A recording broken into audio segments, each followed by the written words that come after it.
You've asked Gonçalo Amaral to pay you €1 million for damage, for defamation, for example. Do you need that money to finance the campaign? The reason why we've taken action against Gonçalo Amaral is the damage that he's done for Madeleine. That's our main focus. Which motives could he have to make up all this story? We can't speak for Gonçalo Amaral. But I presume that you think something. Why should an investigator make it up, a story? There's obviously been financial gain, hasn't there? You think that he made this with a commercial perspective? You'd have to ask him to get the That's answer. your impression. It's a possibility, isn't it? You think that Gonçalo Amaral tried to win money playing with your child's life? We have to wonder why an ex-PJ inspector would want to convince the population that Madeleine has said with absolutely no evidence whatsoever. And that question should be asked. Do you feel that there's a difference of treatment between the Portuguese authorities and the British authorities? In any moment did you feel, or do you feel still, that you were victims of the Portuguese investigation? The key victim's Madeleine. I mean, that's what the crime's about. We know we had to be investigated, and we have been investigated. But you, Kate, sorry, Gerry, but you, Kate, said once that you were feeling bad with what they asked you inside the PJ, trying to get the confession I know the truth, Sandra, do you know what I mean? And all I want to do is find Madeleine, and I was upset. So have you forgotten everything that have already passed? It's passed for you, both? Well, the only thing we can do now is look forward. You know, there's lessons to be learned by everyone, ourselves included, from what's happened. But all we want to do is find Madeleine, and the only way of doing that is by looking forwards and trying to be proactive and see what we can do now, which is why this message has gone out today. Did you get back to work? Are you working already? I'm working full-time on the campaign to find Madeleine. I'm looking after Sean and Emily. You don't have any plans to go back? No, I don't. To the clinic? No, I don't.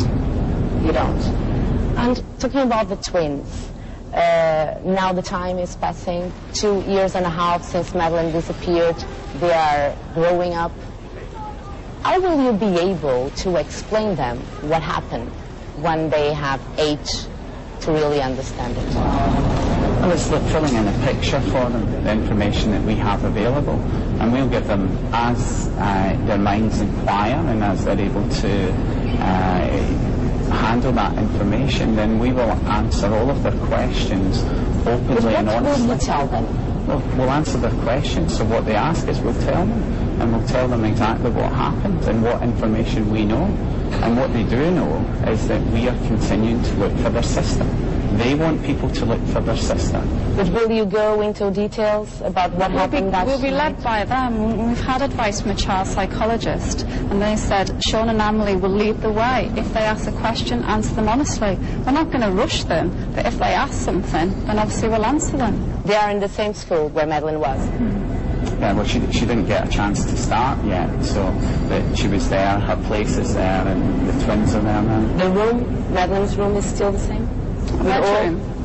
Yeah, there's quite a few more presents in it now, but yeah, it's still the same. And what do you keep telling the twins whenever they ask her? I presume that they ask about her a lot of times. Well, they know she's missing, you know, they know that we're looking for her. And they'll say to me things like, if they see like a Madeleine sticker or a poster, they'll say, look, Mummy, they're helping to find Madeleine with us, and you know, they might point to other people and say, Mummy, are they helping us to find Madeleine? And, you know, so.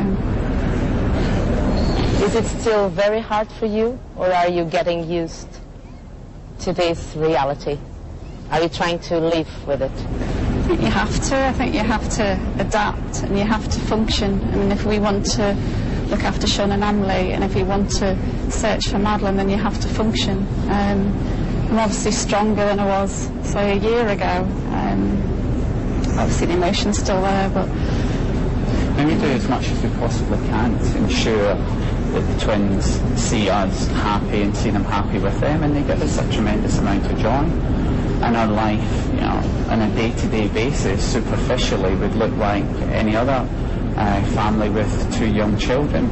Obviously, one of our children is missing. And they know that, and they know that that's not good, and they want her back, and they understand why on occasion, you know, that we are particularly upset, and that we all want Madeleine back to be a complete family again. But you know, the twins are coping fantastically well.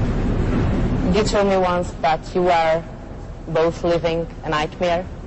In your more optimistical perspective, what do you imagine?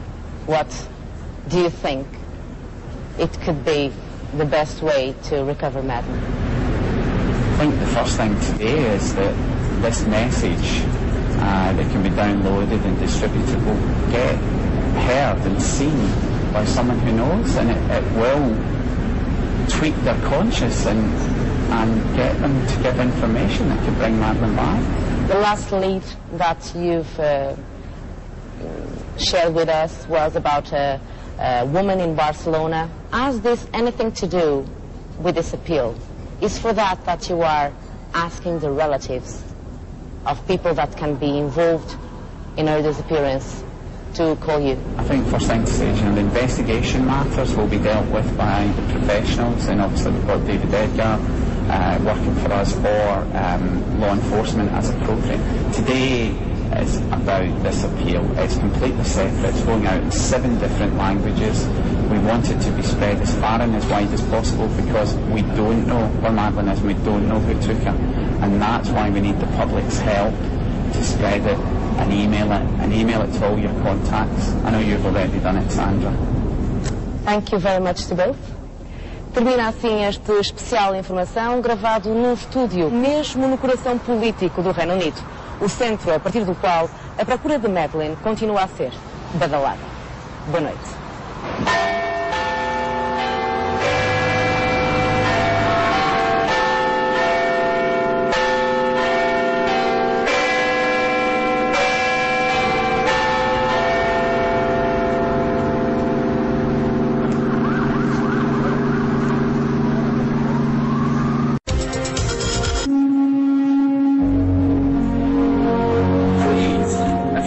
Madeleine, let her come home.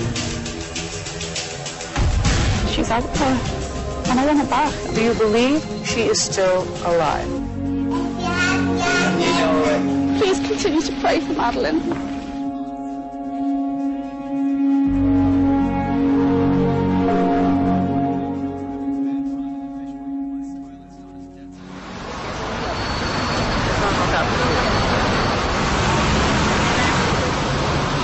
Sejam bem-vindos a este especial de informação. Viajamos até Londres para reabrir o mistério do casal britânico que pôs Portugal e o mundo inteiro a rezar, a chorar e, meses mais tarde, a duvidar da sua história.